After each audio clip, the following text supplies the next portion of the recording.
My name is Bogdan Munteanu. I am a tech lead for the core data team at Dropbox.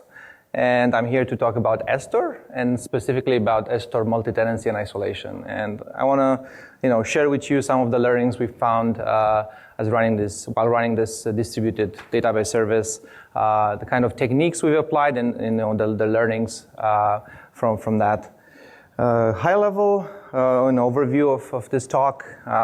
First, I know folks are not familiar with Edgestore, so I'll spend a little bit of time describing the system, the architecture, kind of the tenants for building it. And then in order to understand kind of the multi-tenancy and isolation problems we have, I'll go over our API, our workloads, and after that I'll talk about the specific, the topic for this presentation, multi-tenancy and isolation, the techniques, both manual and automatic, and with kind of the lessons we've learned and what we plan to do next. So what is Edgestore? Edgestore is a strongly consistent metadata store that's built on top of MySQL. It's built on top of thousands of MySQL shards, and is used at Dropbox to power all of Dropbox's products, pretty much, products and features. Pretty much everything from the website to all the apps that you have, Dropbox apps, and all the features are using Edgestore to some extent. And initially at Dropbox, we only had databases, and those databases, expanded. We, sharded. We've, split databases and so on. Eventually, several years ago, we had a need to actually build a database as a service. And the reasons we built this, and similar to other companies, we needed a highly available, scalable, and durable solution. We wanted to abstract away sharding and caching and take care of these problems for our product engineers. And mainly, we wanted to reduce the operational burden. We just wanted our product engineers to move quickly and just have a metadata solution that works for them, and they don't have to worry about any of these issues. We've also taken care of kind of the multi-region setup, but I will not talk about that today. We don't want our product engineers to have to think about how to geo-replicate their data and so on. And we do have what we call flexible schemas. The goal for us is for our product engineers to just write their code and then use something like MySQL JSON instead of kind of strict schemas, and we take care of backfilling indexes and doing some data massaging in the back end. In terms of architecture, Edgestore, so we do have kind of client libraries. Currently, we support Python and Go. We may implement Java in the future, but these client libraries are imported, by the application. The applications are running in our own data centers, our own data center servers, and they're talking to kind of our front end, which is what we call the core. The core is a stateless service. We have hundreds of machines. And the main purpose for the core is to route the request to the appropriate, MySQL shard, and also to handle caching. You can see here we have a look-aside cache, and the core will take care of, basically when a request comes into the core, when a read request comes in, the core will first look into the cache. If it's a cache hit, it's going to respond, and if it's a cache miss, then it's going to talk to the MySQL, get the data, and populate the cache on the way back. We do have a strongly consistent database, and by that I mean we need to keep the cache and the database in sync, which means our write protocol is a little bit it's kind of a two-phase commit protocol, but I am not going into detail. That's kind of an entire topic for a presentation. The next layer down is what we call the engine. The engine is a process that runs on the same machines as MySQL. And today I'll mainly focus on the kind of techniques we applied in the engine to be able to handle various loads and provide multi-tenancy for our applications. And then, of course, on the same machines we have MySQL. Our team, you can think of it as we are the database service team, and the storage layer, the MySQL, is handled and owned by a sister team in our database team. And I think a lot of Dropbox DBAs and SRE, MySQL SREs are here and have a lot of presentations here at Percona. But we are kind of the application that's built on top of, if you want, on top of MySQL. We do have what's different for Edgestore compared to maybe other solutions out there is that we only have one deployment for everything. So all of our users use just one service endpoint. We don't have multiple clusters, multiple endpoints. A lot of times, companies use, a deployment for every big users they have. We decided in order to move fast, and we also have we had very, very few engineers, we decided to have one solution that would serve everything.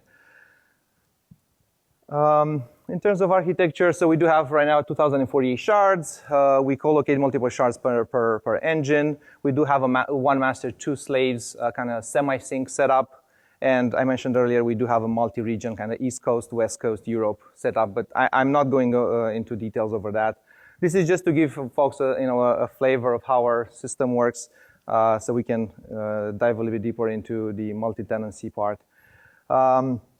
In terms of table schemas, I mentioned earlier we compared to MySQL, right? If you have in MySQL a table like a team table with ID, company, and size, in Edgestore we have one table that stores them all, right? And that's similar to MySQL JSON support. We have our own encoding here in the data column. We have our own encoding, but you can think of it as JSON. So one column is the table name, if you want, or the schema name. We do have a column that's an ID, and this ID is what we use for sharding. It's a tuple where the first part is kind of a logical shard. So data or application data that uses that shares the same logical shard will be co-located physically, and that's actually very, very powerful. And then, of course, if you have another table in MySQL like user, in Edgestore, we are going to store it in the exact same table. So this is kind of the main table for Edgestore. These, team users have different schemas, but in the end, we store it in the same table. We maintain indexes. We have a bunch of additional auxiliary tables, but I'm not going to go into detail here. We have like 10 tables that are auxiliary to this one, but this is kind of the main table. And we use this for sharding. So the way it works is we shard a table across 2,048 shards. We shard it by this ID, and a lot of companies out there use this technique. And if you think about it, this is kind of the first level of isolation you provide for your service, because if one of the applications or one of the users is sending a lot of load to your service, most likely they're going to use they're going to have a hot row or a hot shard. So if that shard goes down, at least it doesn't impact 100% of your traffic. So if you co-locate your data correctly, and that's maybe more up to the API and the application, then you get kind of the first level of isolation. In terms of the API, we are not SQL. We are not kind of pure NoSQL or somewhere in the middle. I think we're very close to NoSQL, but we do provide some advanced APIs there. We do have basic create, update, delete with compare and set semantics. We do have possibility to send single request or batch request. You can update 1,000 rows at the same time or 1,000 objects. On the read path, it's we have different flavors for read. We do you can read something based on an ID. You can list multiple rows. You can count. You can have list with conditional, range, prefix, and so on. We have a log API where you can actually fetch historical data for your application. And we found it to be very, very useful to have a kind of a long-lived transaction API where the application acquires a read lock or a write lock, and then they can perform some operation inside that read and write lock. And I mentioned earlier, we do have strong consistent semantics. So we need to make sure that after every write, a read that follows a write will have to get the freshest data. And our applications rely on these guarantees. In terms of workloads, right now we've reached 10 million queries per second. And that doesn't translate directly into queries to MySQL, because kind of 90% of our queries are read queries, and 90% of these read queries are going to be cached. So we have kind of a 90% cache hit ratio. But still over 1.5 million QPS will reach our engine fleet.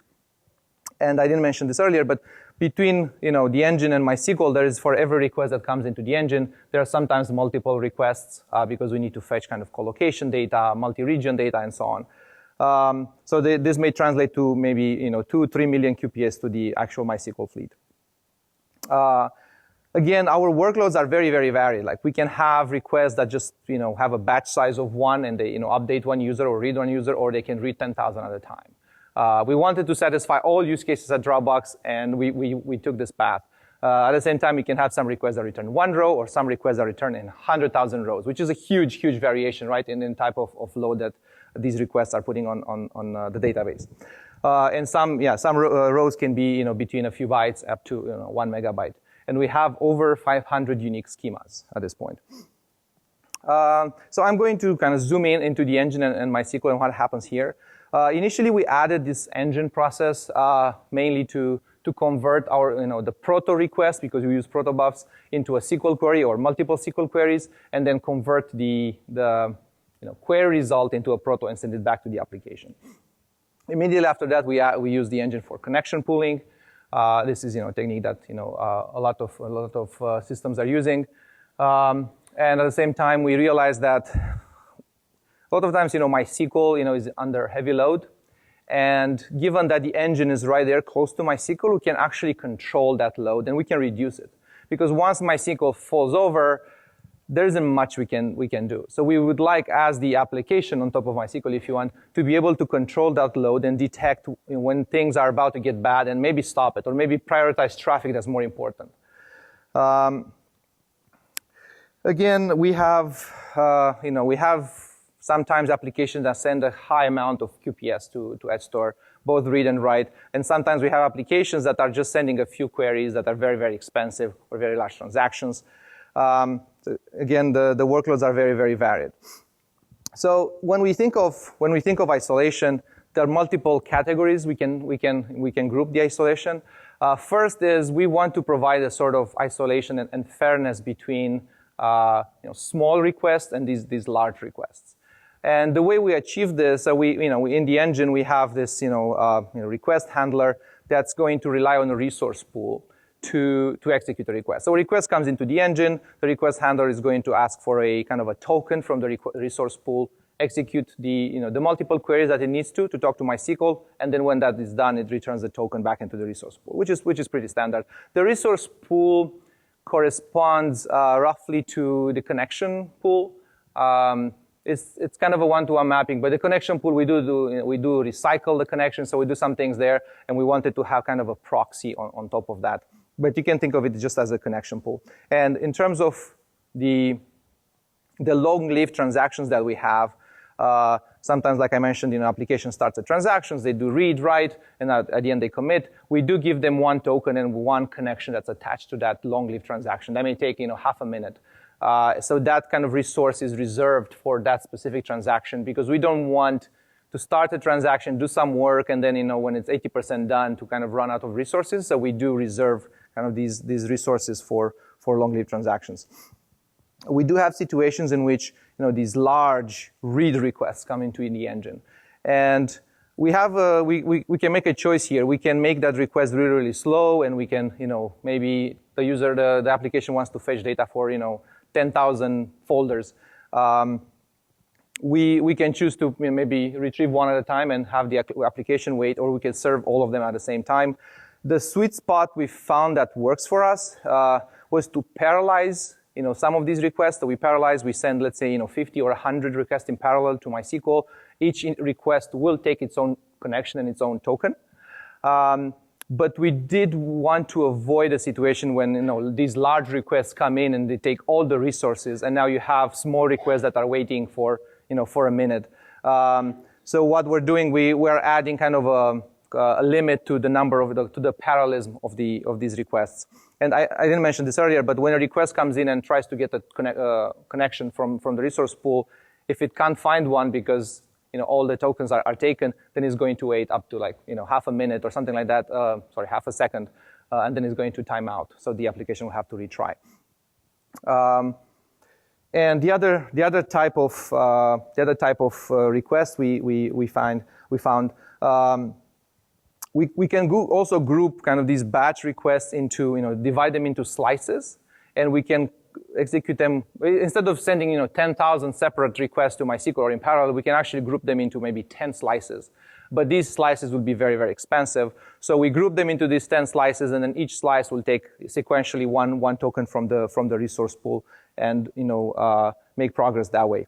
So this is kind of the first level of isolation between small requests and large requests. And we found that this actually works for us because given that our load is very kind of random, we do, over a period of time, kind of all requests manage to get the resource and actually succeed. We have very, very few. In steady state, we basically have no errors, no situations in which we run out of errors. We run out of tokens.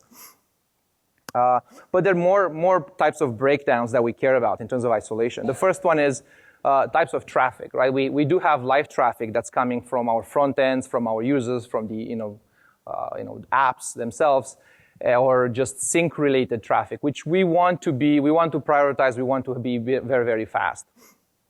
At the same time, we do have a bunch of, offline traffic. That is not as critical,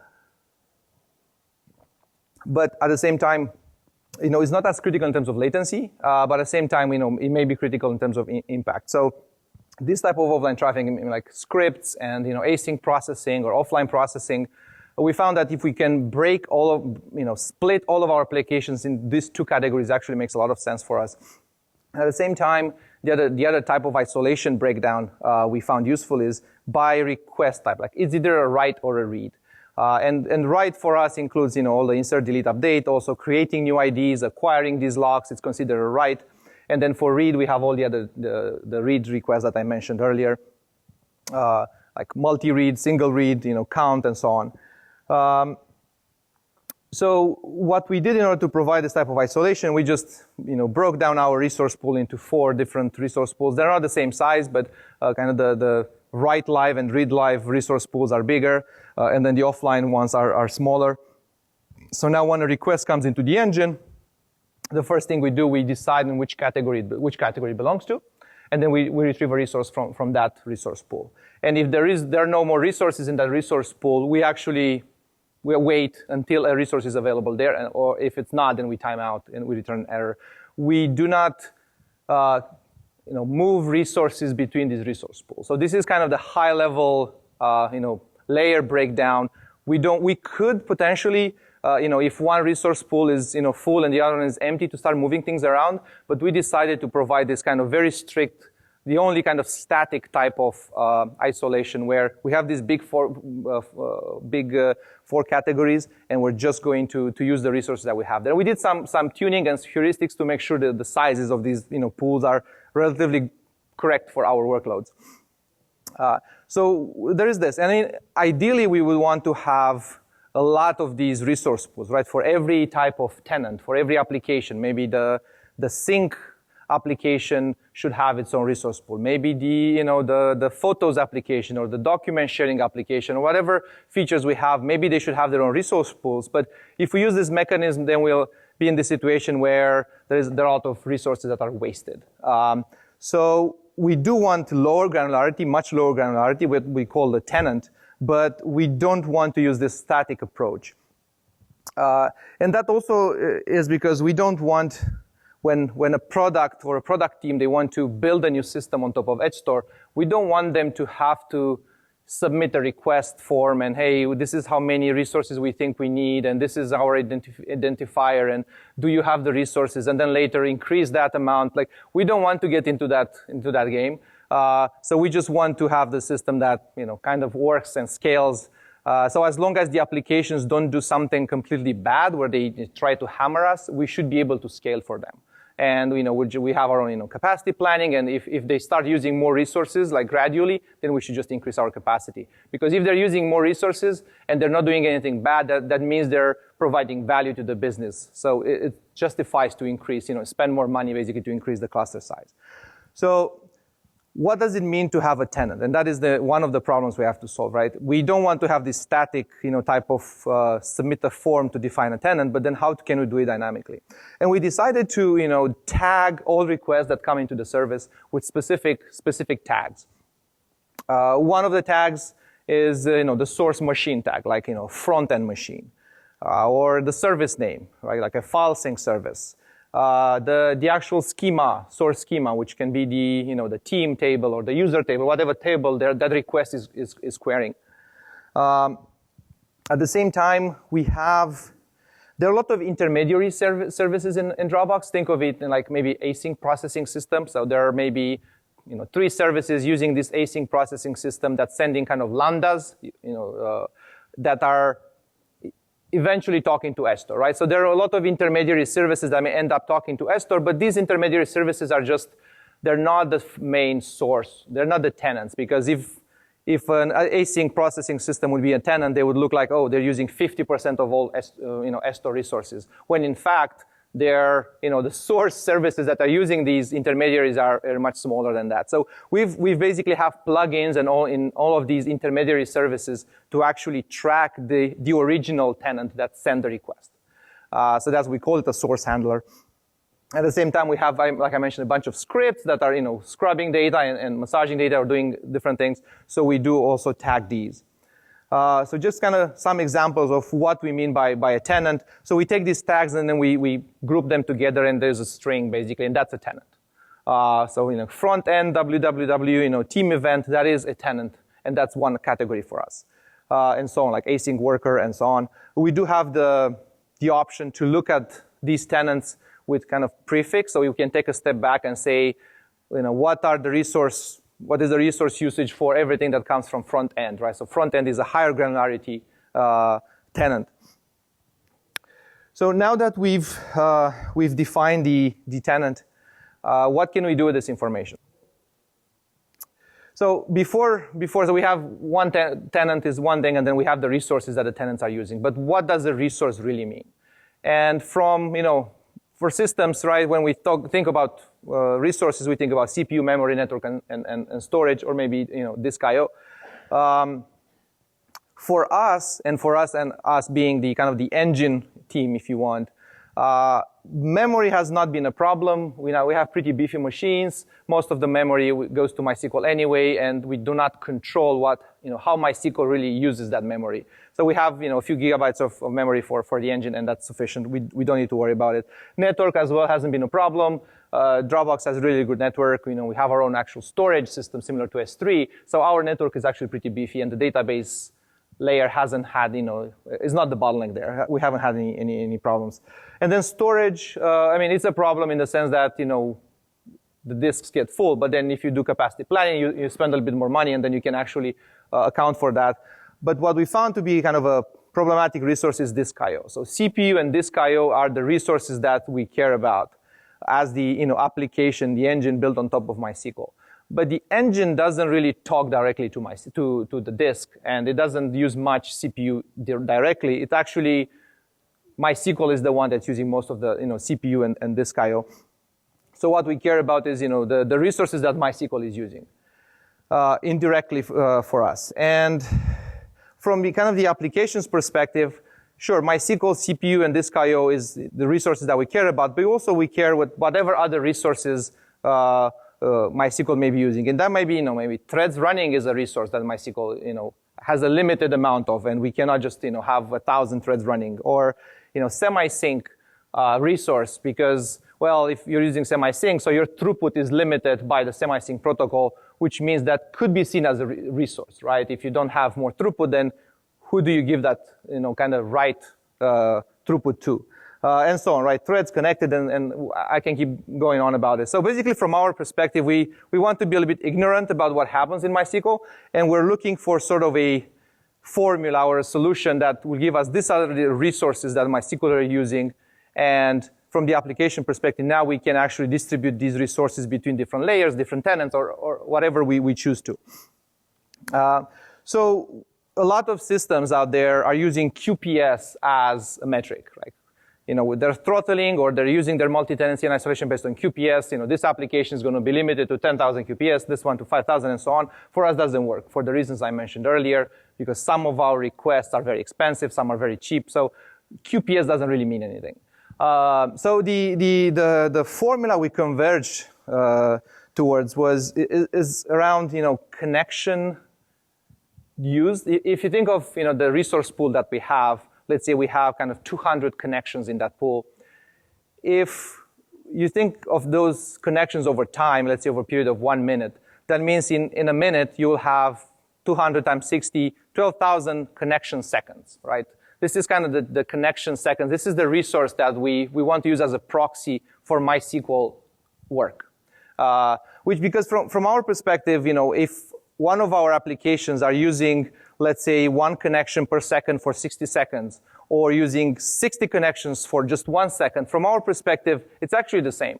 And I'm saying that because our workloads are so varied, so unless the applications are somehow coordinating to all of them attack us in the same second, it doesn't really matter. The load is kind of fairly even. So from our perspective, it doesn't matter if an application, over a period of time is using, let's say, 60 connections for 1 second or 1 connection per second for an entire minute. So now we're tracking this time resource, connection seconds resource per tenant. So what we did, inside the engine, we're now tracking all these tenants and kind of tracking the time they spent in holding these connections. And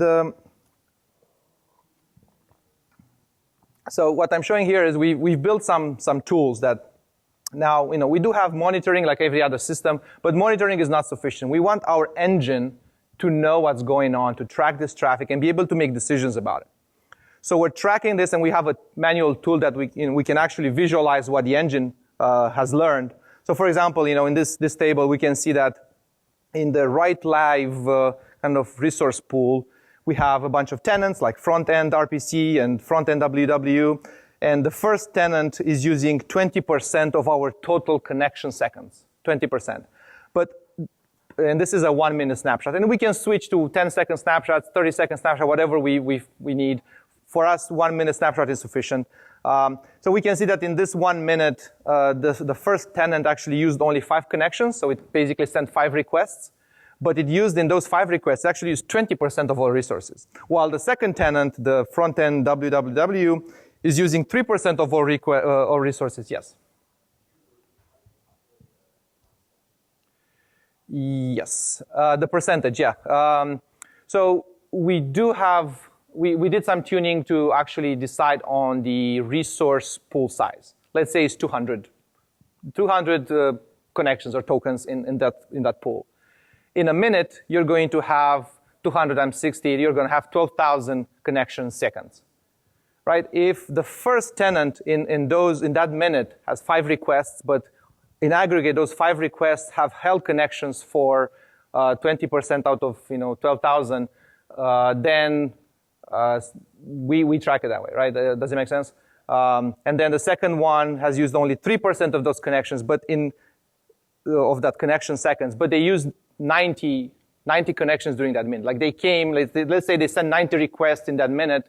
It could be, maybe some of them were batch requests or parallel requests, but you can think of it as 90 requests in that minute. But those requests were very cheap. They were not doing much, and they ended up taking only 3% of this connection seconds resource. So for us, the more problematic tenant is the first one. So what we did next, we decided to implement an automated system in the engine. We said, okay, we have all this information. Now this is perfect. Let's say, in this graph, let's say these are 3 tenants that are using less than 20% resources. Let's say minute 10, minute 10:01, 10:02. They're using less than 20%. And usually what happens, one of these, system is in steady state. We don't have any errors. We have enough resources. But sometimes something bad happens, maybe a bad deployment, bad config change. Some application is overly popular or something is going wrong. And when that happens, one of these applications, one of these tenants is going to start using a lot more resources. And the engine itself can see that in real time and can make a decision. Like there is a trigger event when, well, we're using 100% of resources. That means we're starting to error out, or maybe other requests are being slower. So this is the triggering event. And when this triggering event happens, now the engine has to make 2 decisions. The first decision is who is misbehaving, who is doing something bad. And it does that by keeping track of all this information. So we keep a history of these data points, let's say 10 minutes, 20 minutes, an hour. And we also keep kind of a snapshot of, we call it the good old times. So when a period of time when things are going well, there are no errors, everything is going smoothly, and that's kind of the good state, the good old times. And when there is something bad happening, we want to reallocate resources such that we are back into that good old time state. Which means in this situation, we realize that the green tenant is actually using a lot more resources than he was using 20 minutes ago when things were going well, and now we're seeing errors. So most likely this is the candidate to do something about. And what we do is we're going to automatically throttle them. We're basically going to limit them to, you're only going to have 10 connections per minute, or 10 connection or kind of connection tokens in a minute. So we're going to limit them like that, or we can completely kill them if we want to. But we don't want to over throttle someone. So basically the second decision the engine has to make is how much to throttle this bad tenant that we've discovered. We don't want to over throttle them because maybe in steady state they were using 10% of resources and now they're using 100. I don't want to give them 0%, completely shut down the application. I want to give them maybe 10% or 15% how much I have available. So we make that decision, and then once the engine automatically throttles the source or the tenant, now everything is back to normal. So we've implemented this, and then we've made the decision to actually not keep it in production. We decided to disable it. And I'm going to explain why. In our case, spending some time doing more investigation or more manual work was more beneficial. So just a kind of a quick overview of the throttle mechanism. So we're using these auto throttle heuristics based on the history of resource usage per tenant. We do not have predefined quotas, so tenants do not have some subset of resources that they're allowed to use. And in steady state, we do have we have tenants that can use 20 or 30% of resources of Edgestore, and that's fine as long as we have enough capacity. And there are also tenants that are using almost nothing. So we have a huge variety of these tenants, which means that when there is a problem, you can't necessarily point to the tenant that's using 30% to say, you're doing something bad, I'm going to throttle you, because maybe they've been using 30% for the past year. They're not doing anything wrong today. So the throttle mechanism is, we have a triggering event which means maybe all requests are slowing down, or we're starting to see errors.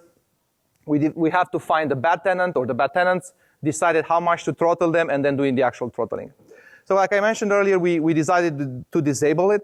And the reason was, it was just too good to be true, right? We have a system that automatically throttles, and we don't have to get, paged in the middle of the night. We can go back to sleep, and the world is good. We actually decided to go with a more manual approach, and we've learned a lot.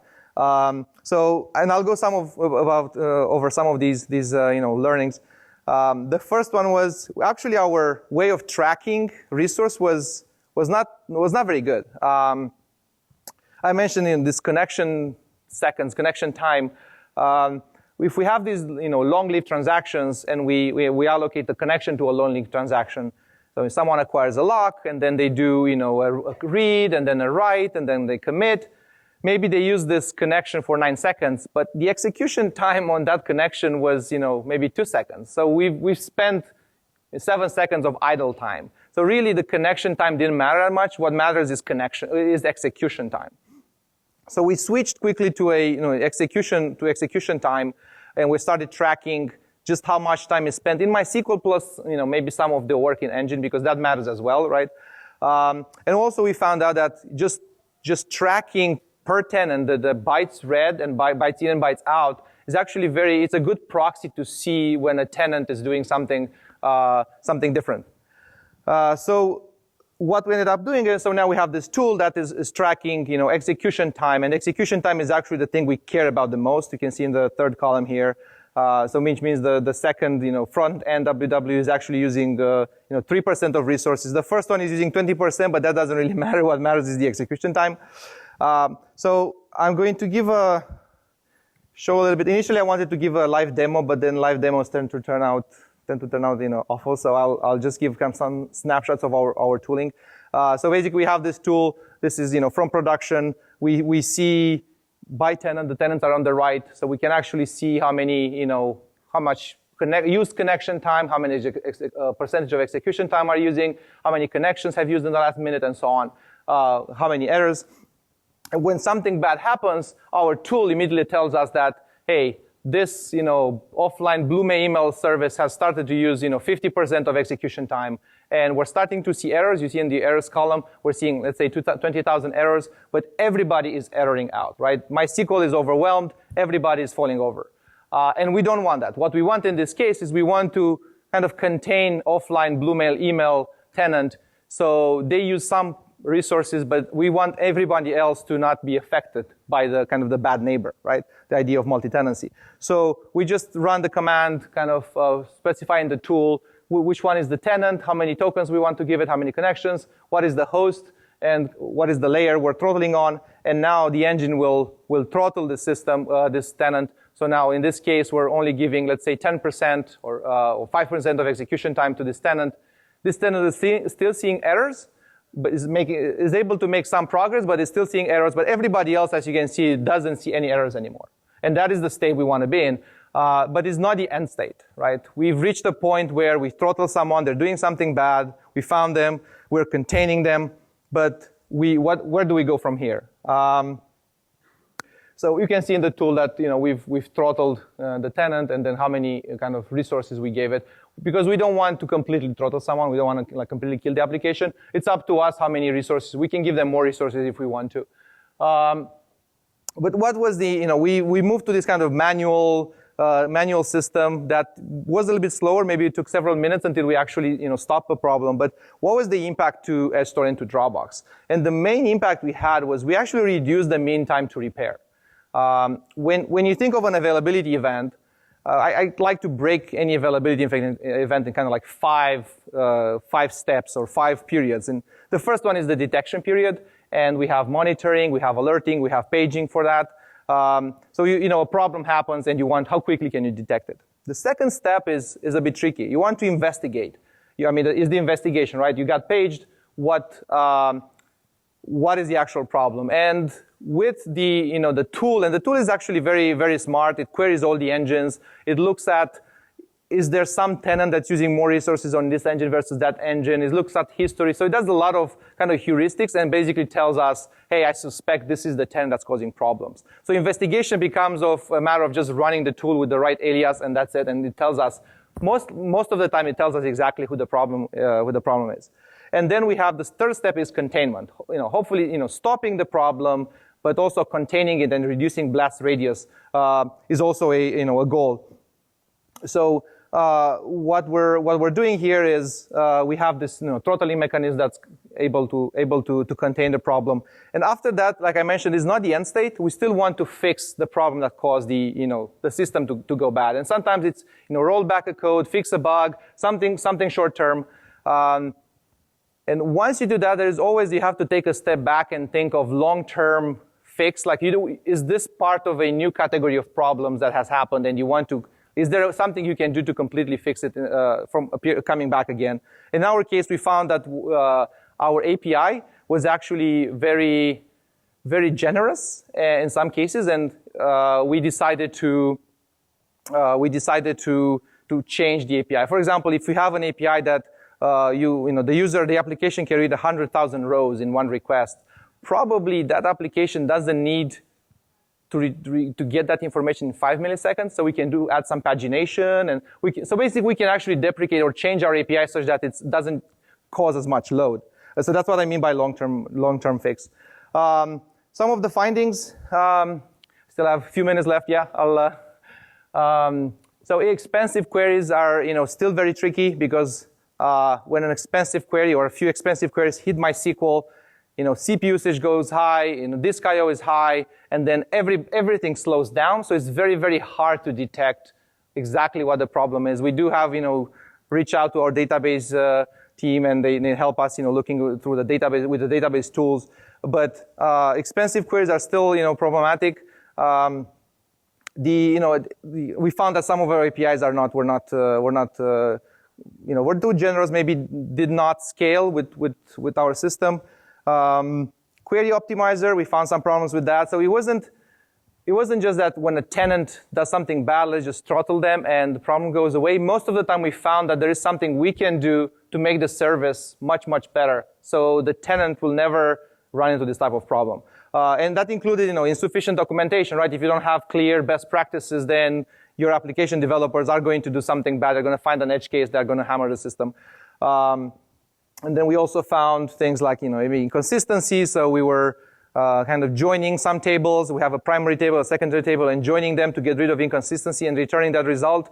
And I mean, the solution is to, fix your inconsistency so you don't have to do a join, which makes the request much cheaper, right? In terms of, high-level lessons, one deployment to rule them all works. For us, we have a variety of applications, a variety of workloads, and just having one deployment, one cluster actually is scaling well. There is such a thing as automating too soon, and like I mentioned earlier, automation was the easy thing for us to do. We actually decided to take the pain and, wake up at night and actually dive deep and dig into the actual problem and not just blame it on the application that they're doing something they shouldn't. Throttling or silently throttling is bad, and also throttling should only be a temporary state. In steady state, your service should satisfy all the requests that are sent, and we should not be in this mode where now we're throttling this one, we're throttling all the other tenants. We want to have enough capacity to serve all of our users, and not having predefined quotas works. I mean, for a system like in the cloud, like RDS, you have to have quotas. But for us internally, even though we are very, very large scale, we can actually get by with some techniques for multi-tenancy and isolation. And again, multiple isolation breakdowns are important. We want to build a system that looks at different, categories, different ways of slicing and dicing the data and making the right decisions. So moving forward, that's what we're actually building right now. We're building a control plane brain that continuously looks at all the engines, and it looks quickly at all these types of kind of isolation breakdowns, and also looks at trends, and it can quickly pinpoint and automatically kind of throttle. But we're very skeptical. Like we would like to understand still, like when there is an issue, we still want to fix the root cause of that problem so it never comes again. We don't want to be in this world where this brain is going to keep throttling applications, because that's not good for the kind of the external users of Dropbox. And we want to go into like smaller granularity. Even though, let's say, the search or the file sync service is a bad tenant that is using a lot of resources, maybe usually it's just like one team or inside of one external team or one row that's being the hot row, right? And we want to have granularity to just kind of isolate and throttle requests to that specific row so we don't affect anybody else. So the lower the granularity, the better. And that's about it. Just in terms of credits, we have a bunch of folks that worked on this, and current and previous team members as well as interns. And I'll end with this. There are questions? Yes. Are there any use cases where you don't recommend using Edgestore, like is there any gotchas or like bad practices? Edgestore is used internally for Dropbox, and we recommend that everybody uses Edgestore. Right now, we still have some like pure MySQL tables that, legacy, and we're actually migrating everything to Edgestore. We want everything in Dropbox to just use the same system. Yeah. I have a follow-up question. Yeah. If you do it again, would you consider using the MySQL column? We thought about it. I mean, we have to maintain our indexes and all that stuff. We built this kind of solution several years ago when I think MySQL JSON was not ready, and we would look at it. Our encoding is very efficient, but we're going to look at disk usage and kind of index support and things like that, and less work for us, the better, right? Yeah. So we switch from a completely automated solution to something like semi-automated, right? Because one can learn from the but you could have had the automation log the information somewhere what is data, and then you can also learn from that. Yes, and we had discussions about it. So the question is, we could have just had the automation log the decision, and then if the decision was wrong, then you learn after the fact. Let's just say that people or engineers are more incentivized to fix the problem when it's paging you in the middle of the night than when it's not. And we took the pain. Got some heat for it, but we actually moved faster quicker with actually solving the root cause of the problems, as opposed to, let's see, thank you.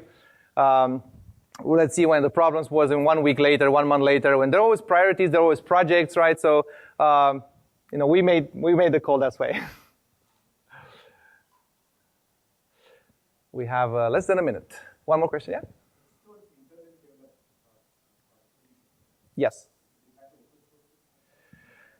We got this question. We received this question multiple times.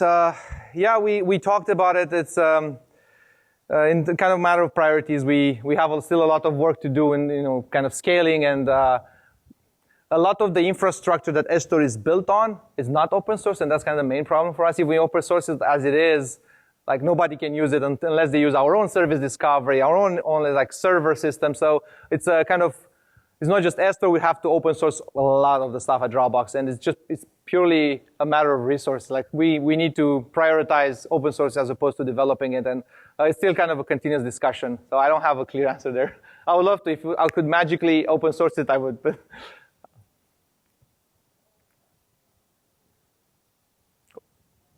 Thank you.